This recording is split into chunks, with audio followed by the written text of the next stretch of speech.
In this episode of Hobby Quick Tips, we're going to be talking about painting white over black.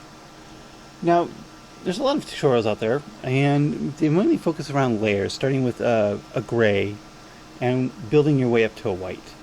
This also is true for reds and yellows, and this method will work equally well for either one of those. And instead of building up layers, what we're going to do is just cover up the portion of the black with a white primer. In this case, this is Testors Model Master Acrylic, but Vallejo also makes a white primer in a dropper bottle, which will work equally well, and I have used that to great effect.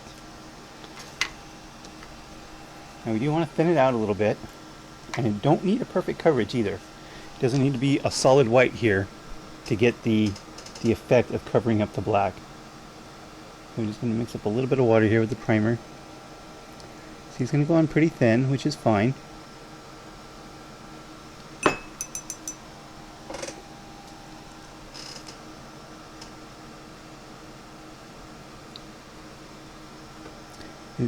Now the primer, you do need to strike a balance between thinness to get a smooth finish and coverage. And sometimes that balance can be a little tricky to achieve.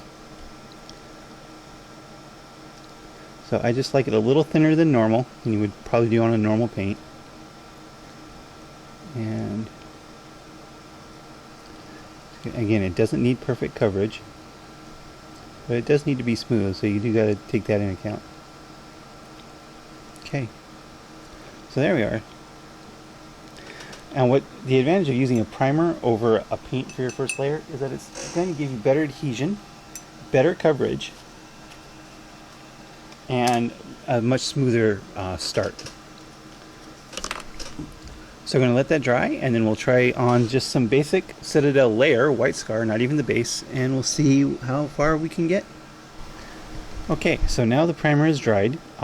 I did have to repair it because unfortunately I dropped the model and then got some cat fur in it, so I had to kind of wipe it off and redo it. You can still see it's not a perfect coat of white on there.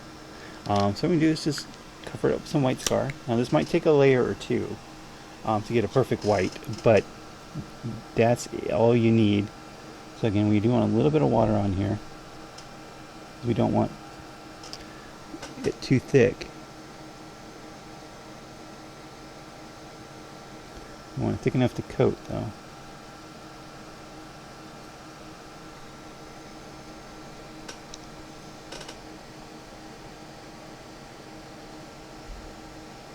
Of course, the thinner it is, the smoother it will be.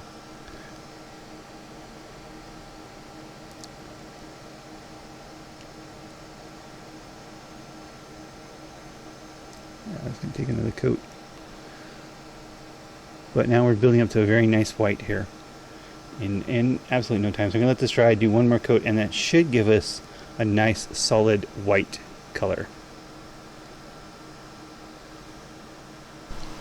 Okay, and here is the final result. So the count was I actually did end up doing 3 very thin, very watered down layers of the white scar on top of the primer, and the result is a very bright, solid, smooth white surface directly over the black.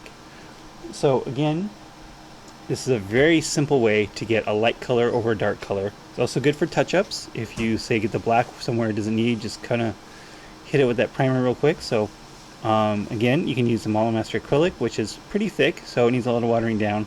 And again, Vallejo does make a dropper bottle with white primer in it, which will work just as well. So I'm pretty happy with this technique. I used it on a lot of my Tau tanks. I covered them with the dark blue and then used the Vallejo white primer to go over the white spots and light blue spots without too much hassle. So that's only 2 steps, 4 layers, really thin layers, of course, in just 2 colors, and you've got a perfect white surface. So that's it for this Hobby Quick Tip, and thanks for watching.